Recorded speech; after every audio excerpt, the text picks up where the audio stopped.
Hello കുട്ടികളെ, ഇന്ന് ഞാൻ നിങ്ങൾക്കായി കൊണ്ടുവന്നിരിക്കുന്ന കഥ ഒരു മരത്തെക്കുറിച്ചാണ്. പക്ഷേ ഇത് സാധാരണ മരമല്ല. ചൂടിൽ വല്ലാതെ തളർന്ന ഒരു ഗ്രാമത്തിൽ ഒരു ചെറിയ നിഴൽ നൽകുന്ന മരം. അതിൻ്റെ സ്നേഹവും കരുണയും കൊണ്ട് ആ ഗ്രാമത്തെ പൂർണ്ണമായും മാറ്റിമറിച്ചു. ചെറിയൊരു മരവും വലിയ മാറ്റവും കൊണ്ടുവന്ന ആ കഥ നമുക്കൊന്ന് കേട്ടാലോ.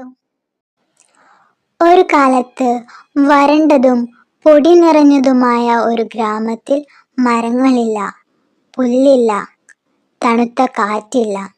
ചൂടുള്ള വെയിലും വരണ്ട മണ്ണും ക്ഷീണിച്ച മുഖങ്ങളും മാത്രം.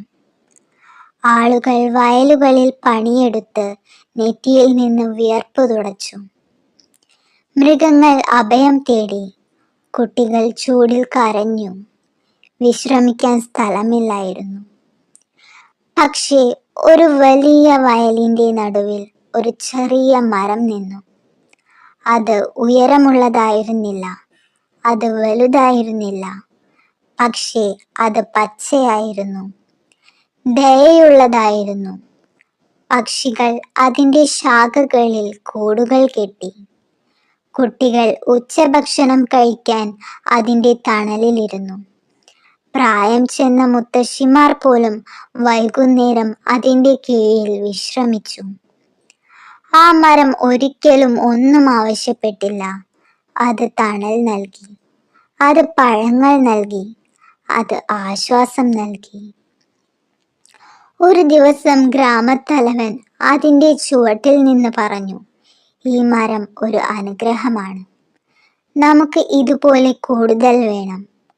അന്നു മുതൽ ഗ്രാമവാസികൾ ധാരാളം ചെറിയ മരങ്ങൾ നട്ടുപിടിപ്പിച്ചു. അവർ അവയ്ക്ക് വെള്ളം നൽകി, സംരക്ഷിച്ചു. അവ വളരുന്നത് നിരീക്ഷിച്ചു. താമസിയാതെ ഗ്രാമം വരണ്ടതായി മാറിയില്ല.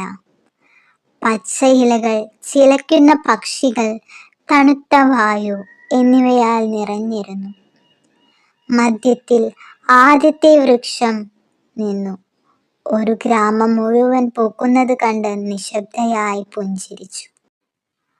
കുഞ്ഞുങ്ങളെ, അങ്ങനെ ഒരു ചെറിയ മരത്തിൻ്റെ കരുണയും തണലും കൊണ്ട് ഒരു മുഴുവൻ ഗ്രാമം പച്ചപ്പിലേക്കും സന്തോഷത്തിലേക്കും മാറി.